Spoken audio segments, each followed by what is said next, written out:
होनायनि जाहोना जाहैबाय फैबाय थानाय आसाम बिधानसभानि बे बेलायाव बे बेलानि थाखायनो जों दिनै प्रेस मिटखौ होनो थाखाय आखायाव लादो। मानो होनोब्ला एक्स वार्कार एस'सिएशननि जानानै दिनै बिटिआरआव सारा बिटिआर बाखि रायजोनि सेराव जोङो बेखौनो खावलायनो लुगैदो। मानो होनोब्ला जों एक्स वार्कार जानानै इउपिपिएल दोलोखौ जों सापर्ट खालामदो। मानो होनोब्ला फैगौ समफोराव इउपिपिएल दोलोनि खामानि मावनाय दांनायफोरखौ जोङो मोजां मोनो। मानो होनोब्ला प्रमद साराबो गोबांसे खामानि मावबोदों 5 बोसोराव आरो जोंनोबो एसेबाबो एक्स वार्कारफोरनो अनसुंथाइ हरदोंमोन। बिनि थाखायनो जोङो इउपिपिएल दोलोखौ सापर्ट खालामो। आरो लोगोसेनो फैबाय थानाय बे जोंनि 42 नं बाक्सा कापआव जोंहा इउपिपिएल दोलोनिफ्राय बिजाथि महरै गसंनो हादों राकेश ब्रह्म बिथाङा। ओरैबायदि गोहोगोरा सासे केन्डिडेट।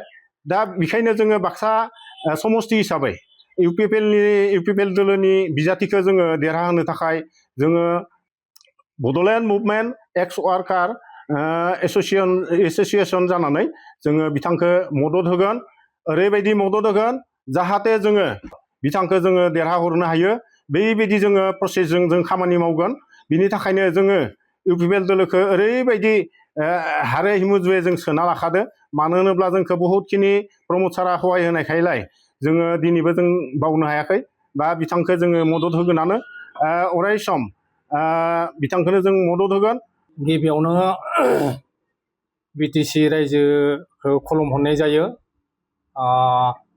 बे प्रेस मिटजों जोंनि बाक्सा मसलपुर डिस्ट्रिक्टनिफ्राय बड'लेण्ड मुभमेन्ट एक्स वार्कारनि जानानै आं आफादगिरि हिसाबै जोंनि कर्मिफोरखौ आं बेखौनो बुंहरनाय जायो जे दिनै जोंनि डिस्ट्रिक्टआव जोंहा राकेश ब्रह्मआ बिथाङा बिजाथि महरै गसंदो। बिथांखौनो जोङो सापर्ट खालामनाय जादों जोंनि बड'लेण्ड मुभमेन्टनिफ्राय। लोगोसे जोंहा बहुद खामानि मावनो गोनां दङ। बेखायनो बे जोंनि इउपिपि सरकारखौनो जोङो लाबोफिननायनि थाखाय जोङो गासैबो सापर्ट होनाय जादों। बे सरकारखौ जिथि होनायनि थाखाय गासैबो मदद खालामनांगौ होननानै आङो जोंनि एक्स वार्कारनि मुभमेन्टफोरखौ आं खावलायहरनाय जायो।